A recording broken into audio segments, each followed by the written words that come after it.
What's going on, everyone? Welcome back to the channel. It's your boy, Dead on Dave. Now, as you know, I did not do NXT Live tonight. Physical stuff just kind of built up, and I slept, man. I had to get some sleep and some rest. I'm in a lot of pain.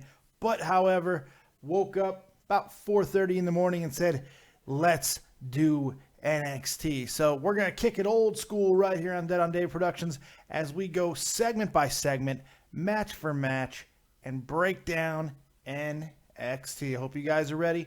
I'm ready. Bear with me. Let's get through this, folks. Let's kick this bitch off. NXT. Let's see what happened this week. Should be some good matches. Let's check it out. Right off the bat, I'm a happy guy. It's Jason Jordan, Chad Gable kicking off the show. American Alpha. Can't beat that. Love the name. Against the former champions, Blake and Murphy, and Alexa's there. The soon-to-be ex-Mrs. Vancura. I'm very excited to see her as always. We have, a history. We have a history. She makes me want to, murder people in her name and stuff like that. And she enjoys making me feel like murdering people in her name because she is an evil woman. She's a foul temptress, baby. As the American Dream would say, she's a vile temptress, baby. She'll put that temptress on you. And then, bam. He never bammed, but still, you know what I mean. All right, let's get into it. Let's see what the match, American Alpha versus Blake and Murphy. About 8 minutes into the show, and we are still not done with this match quite yet. I mean, we just halfway through it, and I just wanted to make a quick reference. Holy God, how smart was that move by Blake and Murphy to fake the injury? And I was fooled for a second, too. Fake the injury, and then just completely waffles Mr. Chad Gable. Hell, the way Chad Gable was going, that was the only way he was going to get stopped. That was pretty awesome. All right, let's get back to this match. Holy God, that was great. You just don't see this no more. It doesn't exist. That's great. Let's go back to it. God, Corey Graves is good. Quick update here. God, Corey Graves is fucking great. And Chad Gable's in the part of a town where a man with a man bun is trying to break your leg. This is Bobby Heenan stuff, man. This is Bobby Heenan-esque, just the wit and the quickness. I love Corey Graves. God, this guy needs to get up on the main roster. He's the best announcer in the company right now, plain and simple. Let's get back to the match. 11 minutes, 42 seconds in, and man, that is just how tag team wrestling is supposed to be. Yeah, there was a use of a hot tag, but it was an effective use of a hot tag. The entire match was just awesome. It told a great story. First, Chad Gable is a fucking machine. Just an absolute wrestling god in there. Just old school type wrestling, man. He's a real wrestler. That's the thing. And it shows. He's unbelievably athletic. Blake and Murphy are so good at what they do. I want them up on the main roster with Alexa Bliss. That team is amazing. All three of them, they are amazing, and they need to be on the main roster. There's really not much more they can do in NXT because they're falling down the pecking order there because of all these new emerging teams. It's time for them to go up. Ascend, my lovelies, ascend. Hopefully that will happen soon. But for this match, awesome. Jason Jordan not having to do much. He just come in and be a monster.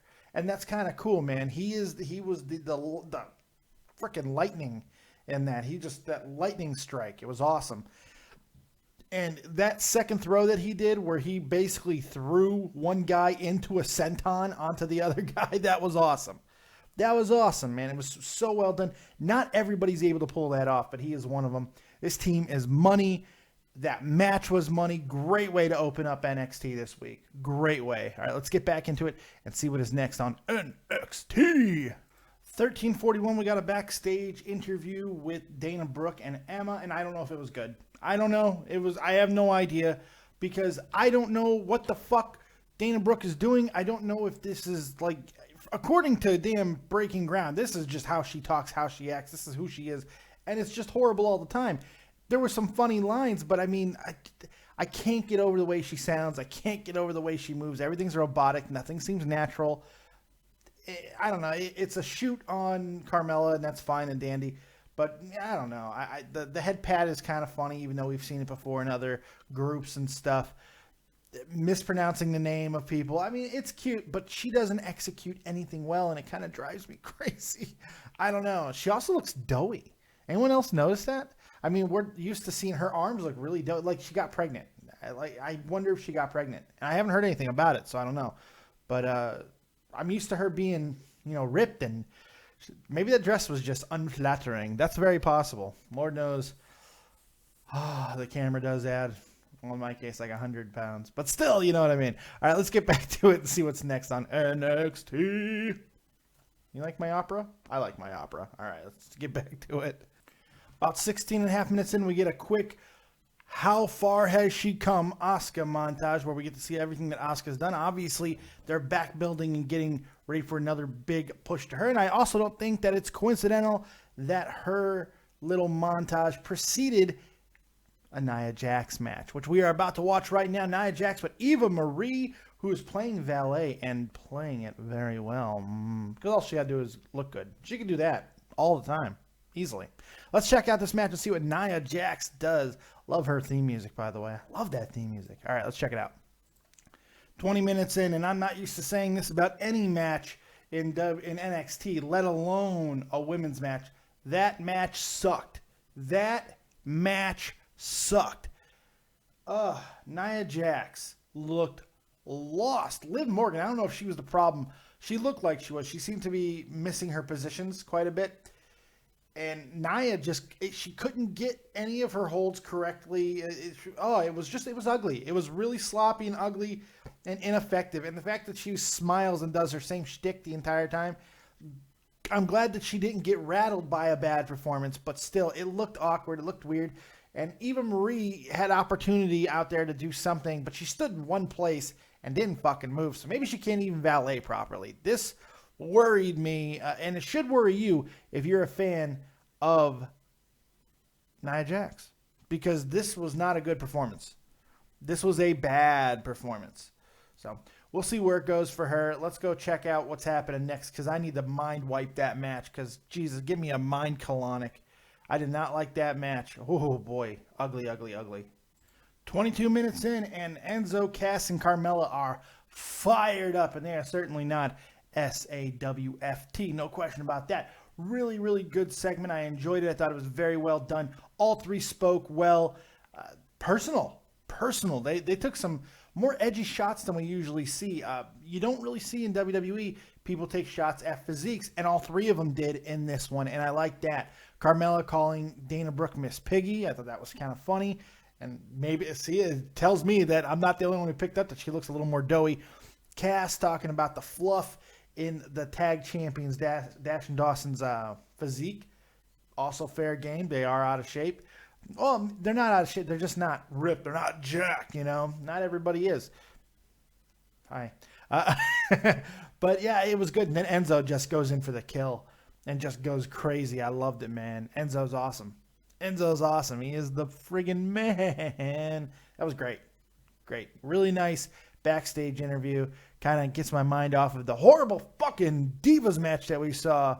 Women's match. See, it wasn't even a Divas match. So they don't even get that, pass. It was a women's NXT match, and it didn't work. So thank you, Cass, Enzo, and Carmella, for helping. All right, let's get back to it. 29 minutes in, we get the return of Alex Riley against Bullfit. Yes, Bullfit. I hate Bullfit because he looks too much like me. He looks too much like me, and people get confused, and I'm not Bull Dempsey. I'm not. I know. I'm keeping my long hair covered. No, I have short hair, see? I didn't really show any long hair. Anyway, Alex Riley comes back, and he is raging. He almost works full-on heel in this match, but not quite. I do think he will be a heel, and I think it's a better fit for him. He does a really good job. The guy looks great. He's always looked great. He's got a lot of skills. I still think that there is time for Alex Riley if he could stay healthy. The guy is unbelievably talented, and he just went through Bullfit. I mean, that was nothing. But everybody goes through Bullfit nowadays. So there it was. Alex Riley with a very impressive debut. Wasn't a great match by any stretch, but it was effective for what it was supposed to do. So let's get back to it. NXT, it looks like we're getting a Samson, Elias Sampson, the musician. Yes, we're getting Elias Sampson, the Drifter, a little segment. He looks like he's going to sing him a song. He got himself a guitar. Let's see what happens. Quick Alex Riley promo in the back. He does a really good job talking about all the hard work he's gone in, but nobody talks about him. He's showing a lot of resentment for the other main NXT stars. we might be seeing a good push out of Alex Riley. Nicely done. Nicely done out of A-Rye. I miss him on commentary, though, but I like him in the ring, and I like him on the mic. Good job by Alex Riley. Nicely done. Looks like we're going back to the ring. Let's check out the next match on NXT. Should be fun. Elias Sampson with a quick squash match win over John Skyler or some shit. Beat him up really good. Here's the thing. I am not willing to give up on Elias Sampson quite yet. He's big. He's got a really good look. There's a lot of guys with similar looks, though, and that's the thing. He's working more aggressive, faster. I think that's the way to go with him. There's something here. I just don't know what. Hopefully we'll see him against better competition. We'll be able to see exactly how good the guy is. But there might be something here. I don't know. Maybe it's time to change his look completely. I don't know. But there might be something here because there is mystery to this whole character. I don't know. That's the thing. Elias Sampson, I don't know. But we'll see. Let's get back to it. We're getting closer to the main event, which is what I'm looking forward to. So let's get to that, and let's see what happens on NXT. 38-23, we just got a hilarious backstage segment with Zack Ryder and Mojo Rawley, the the Hype Bros. Very funny stuff. Very, very clever, funny stuff. I watch you sleep. What do you mean you watch me sleep? You're a tag partner. I got your back. I watch you sleep. It's good. It's very funny. Very, very funny stuff. Don't know what their future holds, but I do like them. So, there you go. Let's get back to it. Let's see. Hopefully, main event time. Main event time? Can we get main event? I really want to see it. Let's go. Well, there it is, folks. End of the show, man. We got the triple threat main event. Sami Zayn, Baron Corbin, Samoa Joe did not disappoint. Really, really good match, man. A lot of great action, good spots. I really did enjoy this match. Thought it was well done. But, of course, there's really only one thing to talk about, and that's the ending, the controversy, which is always fun to have these type of things. Baron Corbin obviously being the guy that was not winning this match. He taps out while having 2 submissions placed upon him. And he taps out to a sharpshooter and crossface. And so it was interesting.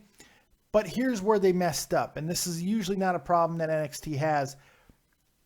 William Regal comes down, and for like a good 2 minutes, him and the ref just talk. Nobody has a microphone. The fans can't hear it. And in fact, at one point, the fans start chanting, "We can't hear this." NXT is better than that. They shouldn't make that mistake. I think that's a mistake, and they shouldn't have let the show go off without some kind of decision. I don't like that. I don't like the cliffhanger. Wait until next week, folks. Next time on the Iron Giant. No, I want to know what happened.